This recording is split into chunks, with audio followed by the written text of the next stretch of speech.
Good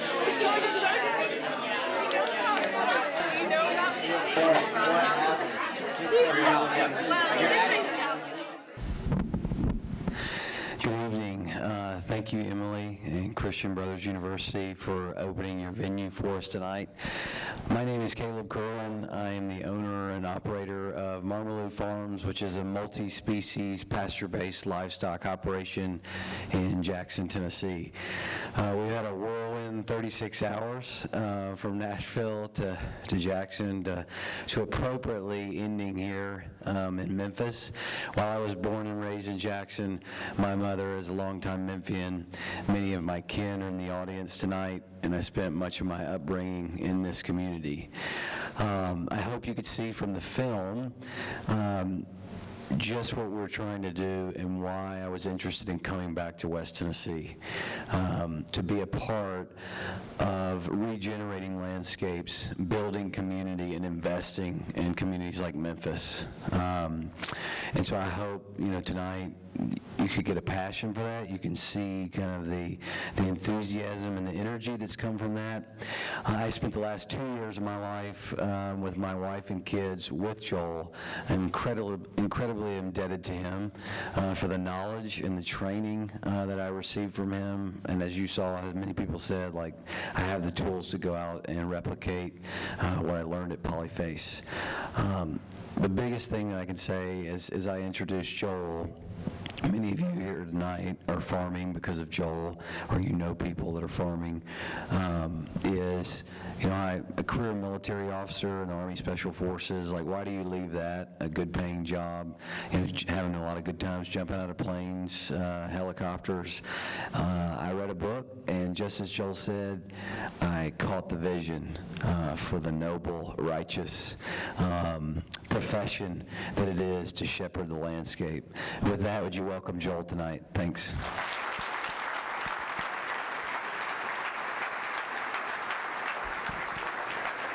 Thank you, Caleb. It's really a delight to have you here tonight and see a good turnout. And my hat's off to Caleb and the team and everybody here that's put this together in such a short time. And it's really a blessing and a joy to be with you. We don't belabor these here. We know that it doesn't take too long to get your belly full of me. So I will not do a bunch of pre-ramble here. But I'll turn it right over to you, and if you have a question, comment, whatever, I'm glad we'll spend 15 or so minutes here and then promptly dismiss you after I've answered one or two questions. I don't give short answers because everything relates to everything.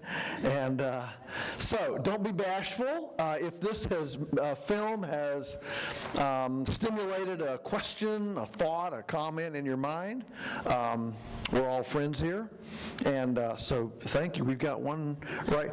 Do we have a mic, or are we just supposed to yell out? Oh, we have a mic. Okay, right here. Okay, and Caleb, you be the bad guy here, and when the time is right, give us one or two questions more, and we'll quit. Yes, ma'am. About 2 years ago, my dad died of small cell carcinoma and complications in the hospital, but that's sort of preventable with your kind of farming. Could you sort of elaborate on your relationship with your father as presented in the documentary? Okay, well, my father passed away in 1988. So I mean, you saw early pictures of me as a little kid, all right, coming into the farm in 1961. And so, for us personally as a family, we didn't have anything to do with this documentary. I mean, Darren and Lisa did it, and we were just a subject matter, but we didn't have anything to do with it. And I mean, it's their film. But for us personally, it's a delight for us to have this as a legacy, so that, in the future, our grandkids will be able to see their grandmother.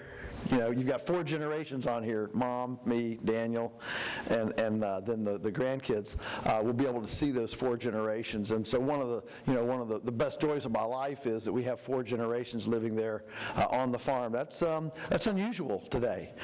Usually families, get out of here as fast as you can, go get a good enough job so you can earn enough money to pay for me in a nursing home when I get old. And this idea of home as nest, as life, as home-centric, is unusual today. Too often, I think today, our homes are viewed as pit stops in the routine of life that importantly happens outside home, rather than everything outside home being a manifestation of the strength that's in the house. All right, and those are 2 kind of different ways of looking at things. So we've really been appreciative of this kind of now. Not very many people get to have this kind of a history, and a thing that you can pass down. It's very, very special. Yes. Another question. Yes. Well, I'll let the You can be the designatee. Yeah, right here. Lady right here. In the documentary, y'all said about twice that this was the last annual day that you, the Salatin family, were hosting. Does that mean no more annual days ever, or will another family continue the legacy? Because it looked like something I'd really like to participate in, maybe. You're very kind. Thanks for picking up on that. Actually, this question has come up more than once in this little short time I've been in Tennessee. What we did this for 20 years, this field day, once every 3 years, and it just grew and grew and grew until the last one hit almost 2,000 people. And when you have 2,000 people in your backyard, it's a big deal.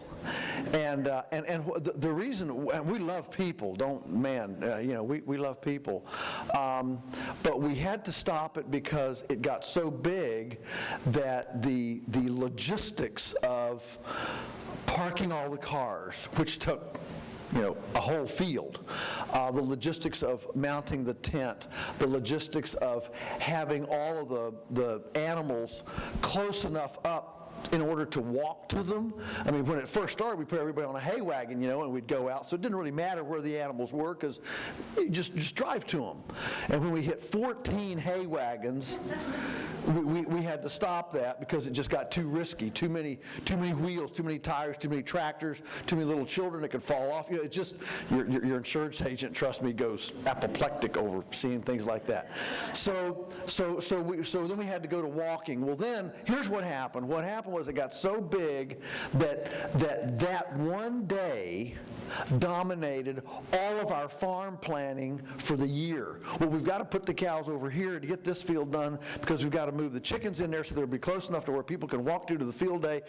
And we've got to get the meadow grazed off in time to get the eggmobile in to spread out the cow pies to dry them down so people aren't walking through the fresh cow patties when they park the cars and and you can imagine, right? And so we started realizing, the whole deal of our farm is that we're looking at the ecology and the patterns and the order of the seasons, and our planning grows out of the context of our customized situation, okay?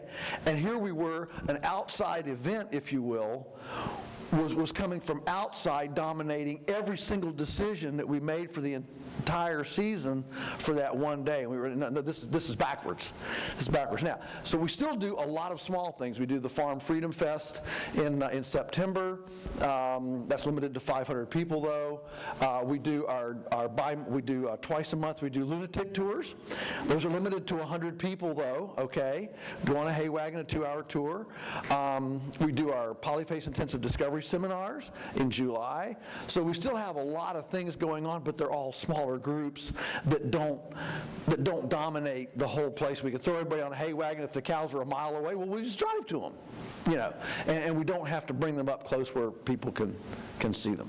All right, great. Thank you for the question. Yeah, way back here.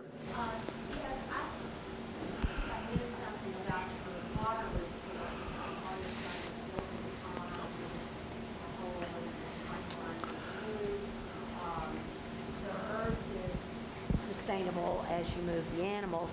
How does are you always gifted with rainfall? How do you handle the droughts, irrigate? Okay, great question. The question is about the ponds, the water, the hydrology, droughts, floods. How do you handle that seasonal ebb and flow of water, that sort of thing? Okay, realize we're in a 31-inch rainfall. Shenandoah Valley is in 31-inch rainfall. You guys are 55 inches, so it's not fair. You get all the rain. But the fact is that every single ecosystem acclimates to a certain climate situation, rainfall, degree days, frost days, things like that. Our frost days are May 15, September 15, so we only have a 6-month, frost-free, not even 6-month, frost-free window. So it's not fair. You get to grow stuff all the time. Okay, but it's better than Minneapolis, Minnesota, where they have to bury water lines 9 feet deep so they don't freeze. I just like to have to bury all your water lines 9 feet deep. Would that not be cool?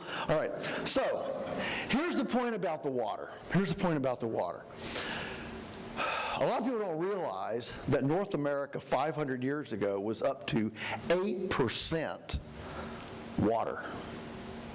Beaver ponds. Millions of beaver ponds. Now today we don't have the beavers, but imagine all those, including the Southwest, Utah, Nevada, New Mexico. I've been down there, and the place was covered up with beaver ponds. All these lakes and terraces for aquatic birds, wildlife, amphibians, cattails, silt catchment, basins, and a lot of the deltas and the big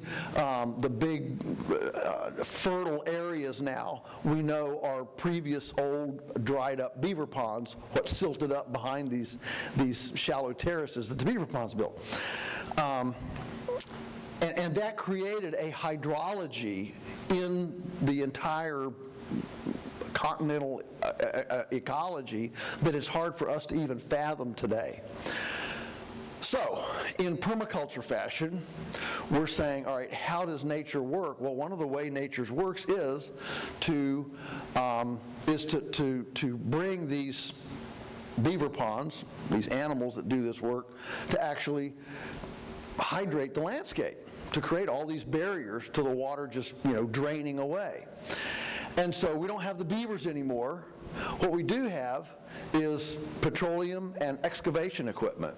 So in permaculture fashion, we can do the beavers one better. We don't have to go down to the low ground to where the rivers run, like the beavers did. We can go up on high ground where there isn't even a stream or anything, and dam up a valley and catch the original runoff when there's a flood. To catch that surface runoff. So the commons is full, and we're simply increasing the commons in situ. All right? So the idea is to hold as many raindrops as high on the landscape as possible. The closer we can hold every raindrop as high as possible on the landscape, the more benefits that raindrop can give us on its, gravitational move down to the ocean. And so what we do is we build these ponds up on high ground, dam up these valleys, and then we can, with pipe, now we're blessed with pipe, we can actually go against gravity. We can't go against gravity, but we can get in a pipe, and then as long as a hill doesn't come as high as where the pipe started, we can go uphill, and go up and down instead of having to go, run it like the Pueblo Indians where they ran the irrigation all downhill, ditch irrigation. We can actually get in a pipe and go up and down hills as long as the hills aren't higher than the intake. And so we have 6 miles of water line, gravity fed with 80 psi water all over the farm, so that we can tap into that gravity fed at any time. That is what we call building redemptive capacity into the landscape. All right? So I believe it takes a lot of faith to assume that just a static, abandoned landscape is the best it can be. No. Why have I been endowed with a big brain and mechanical ability, opposing thumbs? Is it so I can be the most efficacious conquistador in the world, which unfortunately is the story of civilization too much? Or is it possible that my endowment of a big brain, inventiveness and mechanical prowess are so that these hands, which have a history of hurting, can actually become the most efficacious healing caress on a womb that wants to be a manifestation of grace and provision in abundance. And so we embrace participatory environmentalism rather than abandonment environmentalism. There's a big difference. Yes? This is something Michael Pollan brought up in Omnivore's Dilemma. He talked about how big agriculture is farm the nutrients out of the soil. Are you a believer that the soil that's been stripped away like that can be farmed in your way? Oh, the question is, well, you heard the question because you had the microphone. Okay. The answer is absolutely, absolutely. I told you about, in the film, Mom and I both talked about how the farm was so infertile when we came, eroded and all that, and these big, bare areas. And what we're doing, the reason our system works is because it mimics the way soil has been built throughout history. All of the deep, richest soils on the planet did not develop under forests. They developed under prairies with routine pruning by prey, predator, and fire, herbivores, carnivores, periodic disturbance, and rest periods. Okay? Violence! It was periodic disturbance that pruned back the forage. See, a lot of people don't realize that the most efficacious transformer of sunbeams into carbon, biomass, is not trees or bushes, it's grass. Now that's counterintuitive because you look at a forest, you say, well, look at all that carbon. But what you're looking there is an accumulation over 40, 50, 60 years. If you took all the grass in your yard and that you got in 60 years and were able to accumulate it in a pile, it'd be a really big pile, okay? And so that's why the grass is actually a more efficacious converter of sunbeams into biomass than trees.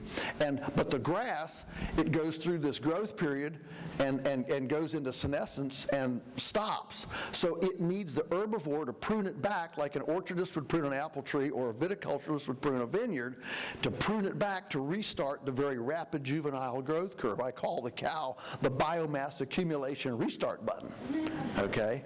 So it's just as wrong to continuously graze and keep the grass very, very short so it never gets out of first gear, if you will, as it is to pull all the herbivores away and let the grass grow into brown senescence and die and desiccate and volatilize back into the atmosphere and quit growing.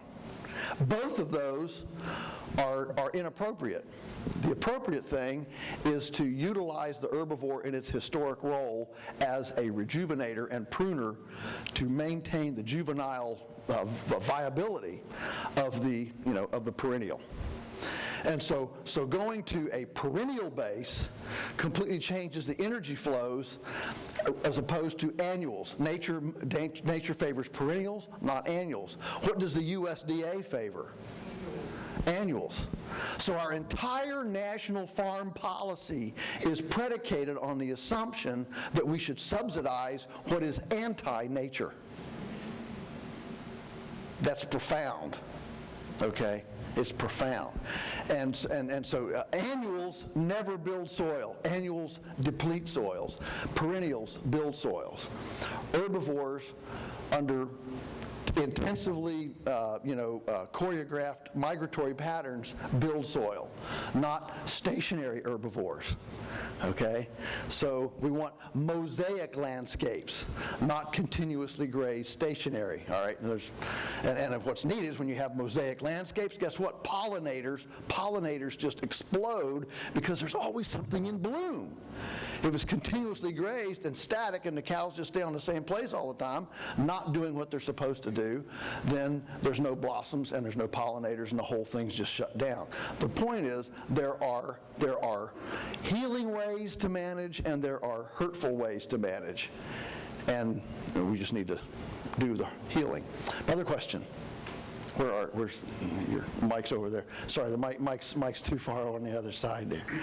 You got inertia against your favor. Okay. Yes. Hi.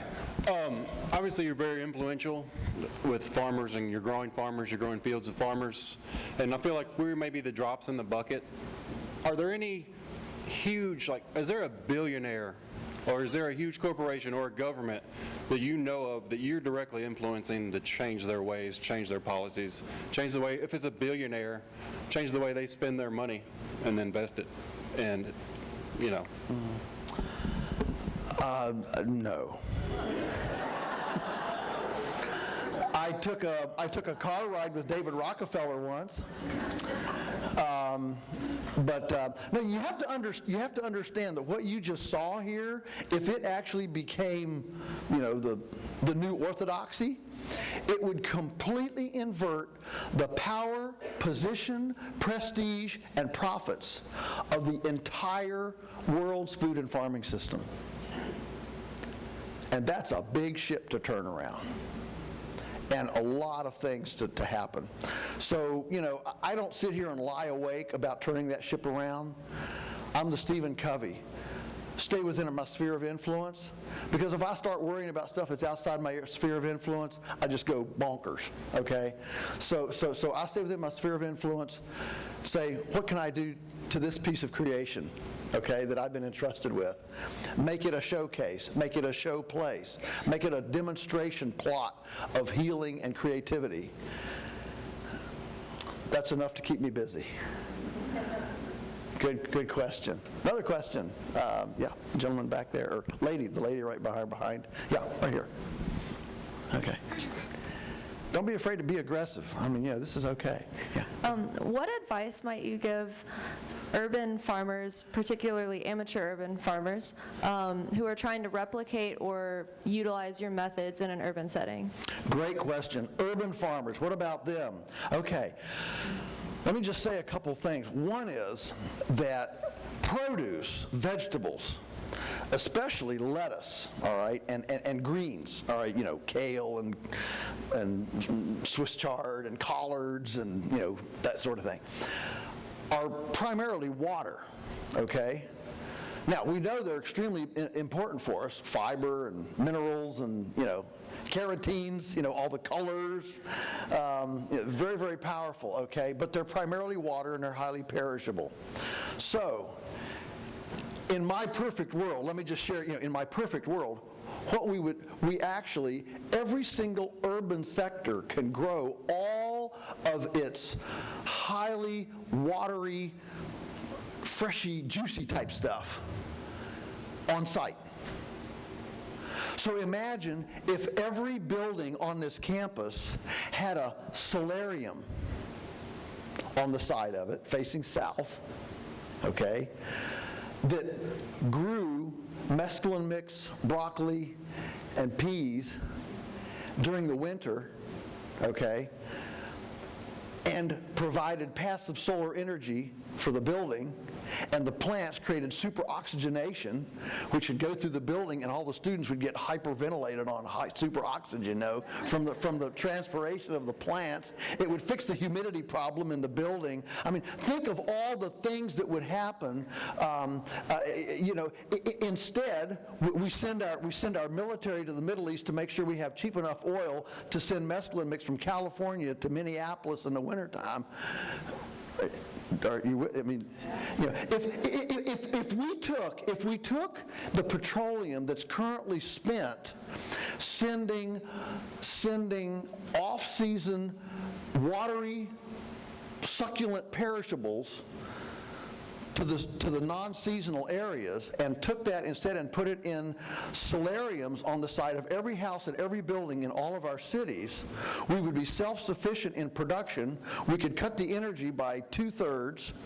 We'd have better air, better oxygen. We'd revamp. We could replumb and take all of our gray water and run our gray water in as irrigation for the solariums. We hook our exercise bike up to the cistern that we catch the roof runoff water in, send it up on an edible roof. Okay.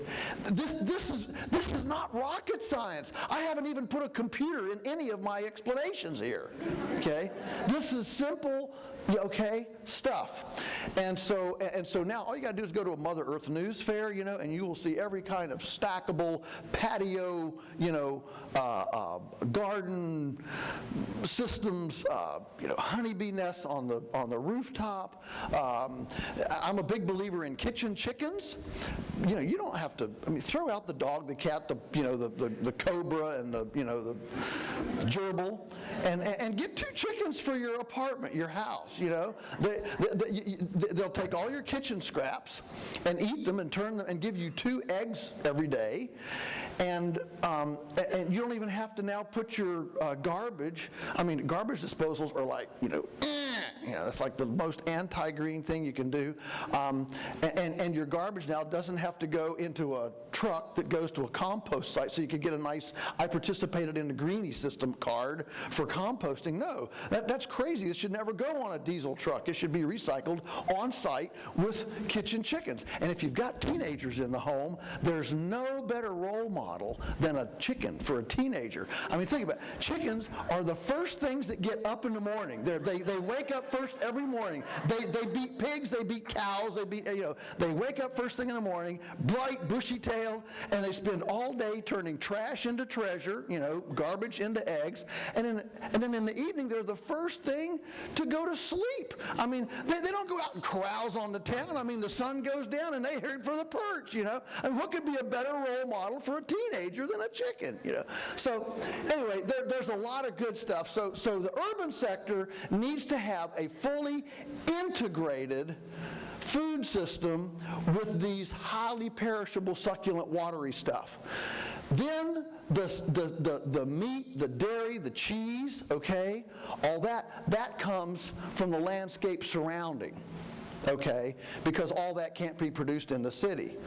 And you know, what's interesting is that's exactly the way it was done until very modern times with cheap petroleum, gave us cheap transportation, which allowed us to break all of these sensible integrated systems and create a fundamentally segregated system that for the first time in human history is throwing away 50% of every human edible morsel of food produced on the planet. That's never happened in the course of human history. And it's happening because we have completely severed our ecological umbilical in this highly integrated approach. So one of the beauties of these systems is that the value here, the equity in our farm is not in depreciable infrastructure, it's in management intensity. The infrastructure is actually almost invisible. I mean, think about those electric fences and all the stuff that you saw there. It's practically, it's all portable infrastructure, it's lightweight, it's mobile, it's modular, it's, you know, it's not mass. And that's, of course, one of the principles of the new economy. Kevin Kelly, the editor of Wired magazine, rules for the new economy is that everything is becoming, you know, downsized, restructured, and miniaturized. The 120-pound secretary has been replaced by a 4-ounce mail router. And you know, your car weighs half as much as a muscle car of the 60s, but it knows 10 times as much. So as information has miniaturized and downsized and changed in structure, this kind of farming puts its equity in the information and the management to choreograph the movement of the order, okay? So you're not seeing big energy depreciable, capital-intensive infrastructure. So that means that it's scalable down as well as scalable up. So you can do this with 2 cows.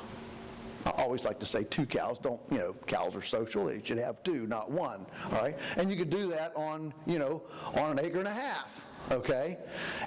But instead of giving them a 1/4 acre a day, 1.5 acres, 2 cows, you might give them 1,000 square feet a day, okay? And so you have, 60 paddocks, all right? And you move the 2 cows around, and then you have, a dozen chickens, all right, that move around with them, and you have you raise a dozen turkeys, and so all of this can be stacked so that it's symbiotic and synergistic on that existing spot. Okay? So yes, the beauty of this is it scales down very well, which is one of the benchmarks of truth. If a model only scales up instead of down, it becomes extremely exclusive and elitist. Like, if you want to raise a chicken for Tyson, the first thing you have to do is build a $500,000 chicken house, right? If you want to grow a chicken like this, the first thing you need is a doghouse-sized portable shelter, and you just start moving them around, right? So that's the difference. That is an ultimate democratized, decentralized, localized, a whosoever will system. Easy access for everybody. The reason the average American farmer is now 60 years old is because when the impediments to entry are so large that young people can't get in, old people can't get out. Okay? So what we're doing here is breaking down the impediments to entry so that it creates multi-generational successional fluidity, and that's the way to actually have regenerative enterprises, is when you have ease of access for young people. Another question? Run down, right down here. Hold your hand up. No. Yeah, you. My question get the mic there, get the mic. My question was kind of like numbers, like where did you start, number of acres, number of species, to, your progression to now? Okay, well, where we started was with the 550 original acres, 100 acres open, 450 in woodland, which you heard about the fertility. So we actually started with about 10 cows. I can remember having 10 cows and running out of feed. You saw when I was on that, as a teenager, I was on that little Ford 8-in tractor, the little gray and red, and could you see the hay? Well, yeah, you didn't see the hay. That's what Mom was talking about. We'd lose our place, making hay. So I can remember when those 100 acres would barely, support 10 cows. Now those 100 acres support way over 100 cows. And we've never bought a bag of fertilizer or planted a seed in 50 years. That's the resiliency of nature, okay? And so we've now purchased the neighbor's 100-acre place, so we now own 650, and we lease 10 places totaling about another 1,000 acres. So we're actually running about 1,700 acres in all. And so we're running almost 1,000 head of cattle, doing 1,000 head of hogs, 4,000 laying hens, 30,000 broilers, 3,000 turkeys, 1,000 rabbits. It's not a backyard deal, and it's gone from employing nobody to employing 20. We call ourselves the reverse economy. Our people are driving out of the city to the country to the job, instead of the country into the city to the job. And so, and by the same token, it is transferring wealth from the urban sector to the rural, rather than the rural to the urban, which is really important to maintain balance in the economy. Because right now we have this huge flow of wealth going from, basically we've developed a new colonialism with our factory farming system that is sapping the wealth out of the countryside and putting it in the cities, because we've taken all of the rural craft and manufacturing, little community sawmills, grist mills, spoke makers, barrel makers, soap makers, are you with me? Spirits, okay? All that, and we've taken that and we have centralized it in large plants in the urban urban sector so that the rural is denied the wealth of community-based economies through value adding to turn those dollars around and around the rural economy. So we're now bringing that money by direct marketing, value adding. That money is coming out of the urban sector back into the rural, which is then running through the neighborhood. We buy all GMO-free grain, for example, from local farmers. So we're plowing, hundreds of thousands of dollars back into the GMO-free, saving all those acres from genetically modified organisms, saving those acres from that, and giving those farmers an extra 50 cents a bushel to grow that. I mean, that's rural wealth, okay? It's coming out of the urban sector. And salvaging that rural, integrity and economy. Great question. Another question. Joey, sorry, whoa.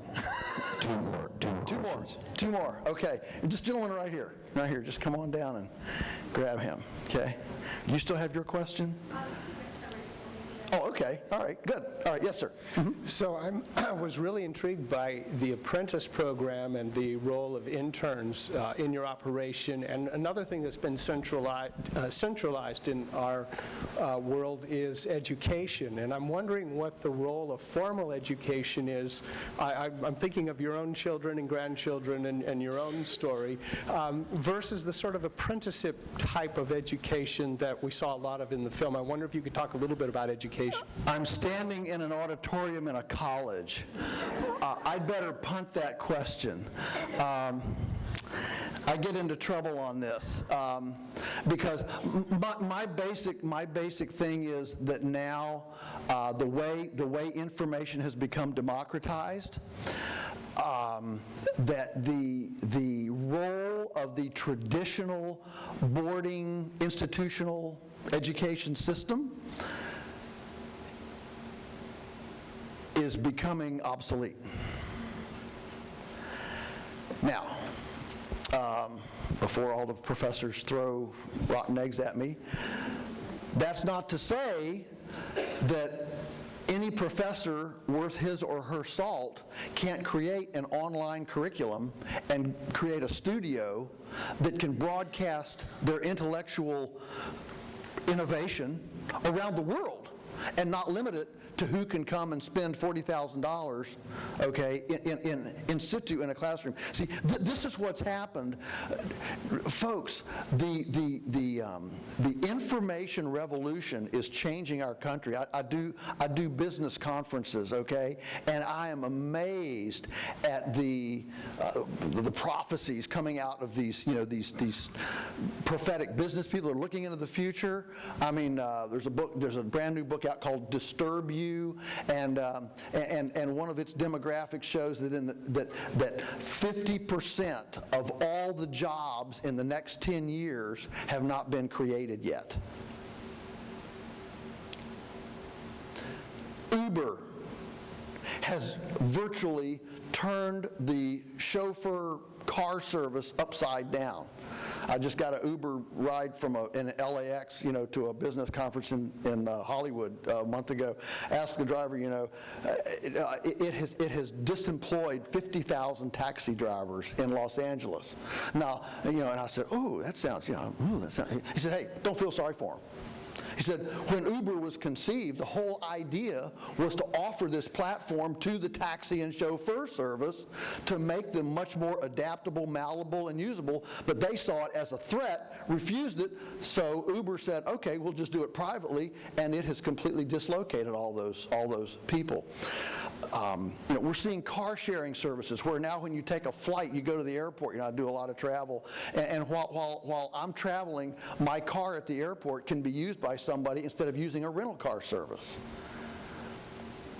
A car is only used 3% of its lifetime. 97% of a vehicle is sitting still. That's a lot of wasted inertia, time, steel, material. Are you with me?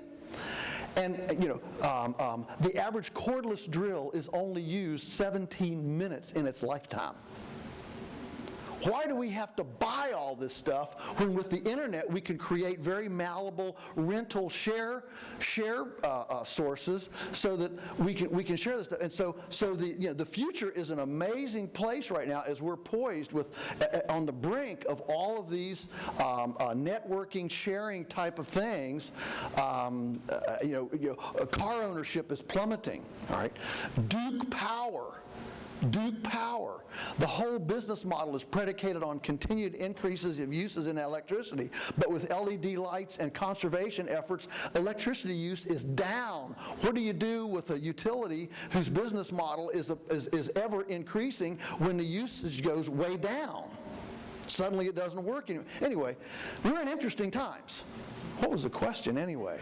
Oh, institute. Okay, so what's the role of colleges? Institute. So what? All I'm saying is that the old institutional static systems are under attack in our culture on every single front.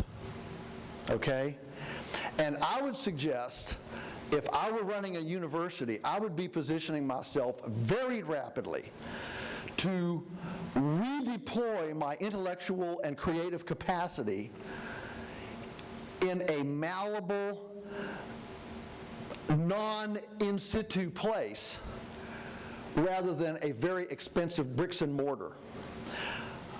We're seeing it right now in our local marketing. The biggest impediment to local food systems has been distribution.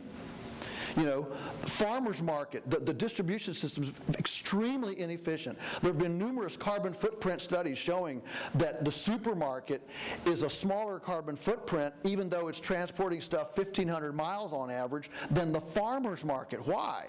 Because the farmer's market guy travels only 40 miles, but he's only taking 200 pounds of stuff. And so when you do the carbon footprint on transportation, the farmer's market has a worse carbon footprint, in this case higher, okay, than the supermarket, even though it's transporting stuff 1,500 miles. So we've got to create economies of scale in distribution. How do you do that?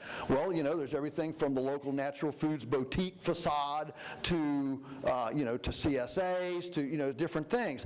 What we're collaborating with and what we're doing is, you heard Sherry talk about our 6,000 families that we service through the Metropolitan Buying Clubs. You saw Richard going in. We're collaborating with other farmers to go in, and all of this shopping and our retail interface is not bricks and mortar. It's a shopping cart on the internet.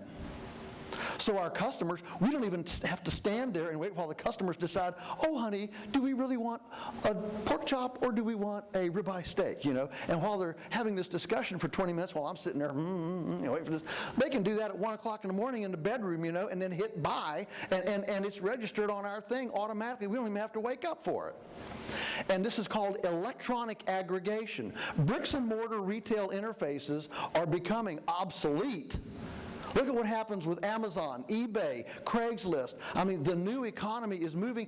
50% of all media in America is now being sold across the internet, and most business prognosticators right now, food is only at 1%.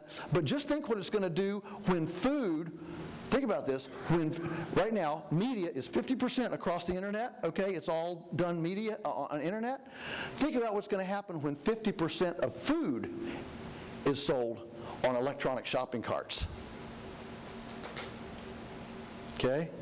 So, we live in very, very interesting times, and I think that the decentralization, democratization of mentorship, personal discipleship, and localized information transfer is going to begin to supplant some of these expensive bricks and mortars interfaces, the old assumptions of the old guard. Long answer, but I hope it was interesting. One more question and we're done. Who's got the question? Yes, sir. Here she comes. Yes, I noticed you've answered parts of my question, throughout this whole thing. But you mentioned your perfect world and how it will take a long time to turn this ship around. How would you in your mind, integrate your system to, like you said, the world farming, world industry economy? How could you, take the best of both worlds? How would you envision it? Well, that's such an interesting question. You know, I haven't gotten there yet. You know, again, we're back to Stephen Covey, 7 Habits of Highly Effective People. Stay within your sphere of influence. And I think a lot of times we expend a lot of energy, emotional energy, intellectual energy, physical energy, in worrying about things that are... If we just did the right thing today, for me, the cumulative effect of you doing the right thing for you, and you doing the right thing, and you doing the right, are you with me? Mm-hmm. Would be, everything would be right. Are you know, it's the old Chinese proverb, if everybody sweeps in front of their own house, a doorstep, the whole world would be clean. Wendell Berry says there are no global problems, only local problems. And I, you know, if I could, I don't know if I could dare to step into this, you know, climate change, okay? Big issue. I grew up when I was in high school. By now, we were all going to be in an ice age and freezing to death. Okay? That was all the expert opinion, okay? Today, you know, in 10 years, we're all going to be burning up and we're going to, you know, incinerate, all right? Here's what's fascinating about that. The answer to all of the thinking of the climatologists when I was in high school and college that we were going to be freezing by now in another ice age, and today's climate change, you know, global warming science, the fascinating thing is the answer to both of them is the same. Carbon out of the atmosphere into the ground. Okay? So to me, I don't have time to debate about climate change or start carbon trading or whatever. I'm devoting my life to getting carbon in the ground. Now, how do we get carbon in the ground? Well, first, we quit plowing the ground. Tillage has volatilized more carbon out of the ground into the atmosphere than all the petroleum we've ever burned. So we've got to be thinking about systems that run on perennials rather than annuals. Okay? Quit the plowing. All right? Secondly, quit the monospeciation. Go to diversified multi-speciation. Okay? And then you go to highly sophisticated relational symbiotic systems. So you don't have segregated systems, you have integrated systems. Well, what does that mean? What that means is that, I'll just take my state of Virginia. If in Virginia we took all the money and time and energy currently spent buying, procuring, labeling, making, distributing, and applying chemical fertilizer, and we took that money and put it on chipping diseased, crooked, junk trees in the national forest, the state parks, non-industrial private land, farmland forests, backyards, we would create thousands of jobs. What's there not to love? Okay? This is not rocket science. We know this. We know how to do this. And so for me, that's where I get stuck. I mean, I could sit here and write a nasty letter to the World Trade Organization or to, Monsanto or whatever, but I'm stuck virtually in my community dealing with that diseased dead tree and getting it in the ground so that the good, fast-growing, highly transpirational, efficient biomass producing tree around it can be expressed to grow well. We need more forest and fewer trees. Okay? And so that's where I'm stuck. I just find that my head explodes when I start sitting down in focus groups and academic sessions to try to solve, the gully in Kenya. Okay? I got gullies on my own farm. okay? And I really believe that where we are in our culture is the accumulated effect of billions and billions and billions of decisions that people have made, you know, like going on a Caribbean cruise when all the farmers markets are throwing away late season blemished tomatoes. Cancel the cruise, stay home, take the bushels of tomatoes home, and make ketchup and pasta and tomato juice so you don't have to buy tomatoes from the San Joaquin Valley in February. It's really that simple.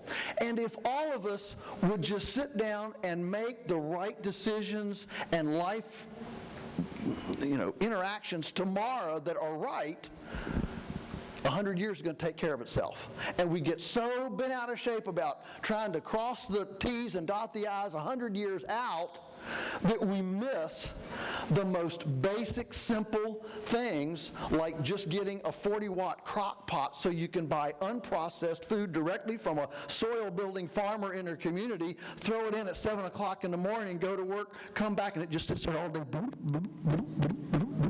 You know? And if you get back from work at 4 o'clock, it's ready. If you eat at 6, it's ready. If you got a soccer game and you don't eat till 8, it's still ready, and it's not burnt, and it only took 40 watts a day, less than a light bulb.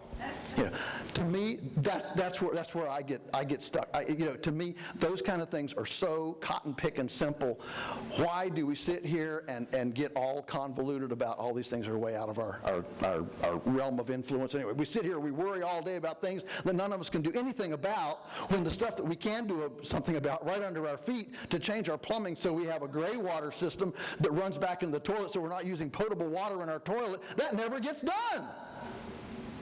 And that would cut half of all the potable water use in the country. Talk about a huge deal for aquifers, okay? Those are simple things, all right? Simple things. Thank you all so much for visiting and for coming out tonight. It's been really delightful. Now, may all of your carrots grow long and straight. May your radishes be large but not pithy. May the coyotes be struck blind at your pastured chickens. May tomato blossom end rot affect your Monsanto neighbor's tomatoes, not yours. May all of your culinary experiments be delectably palatable. May the rain fall gently on your fields, the wind be always at your back, your children rise and call you blessed, and may we all make our nest a better place than we inherited. Thank you so much. Bless you. Thank you.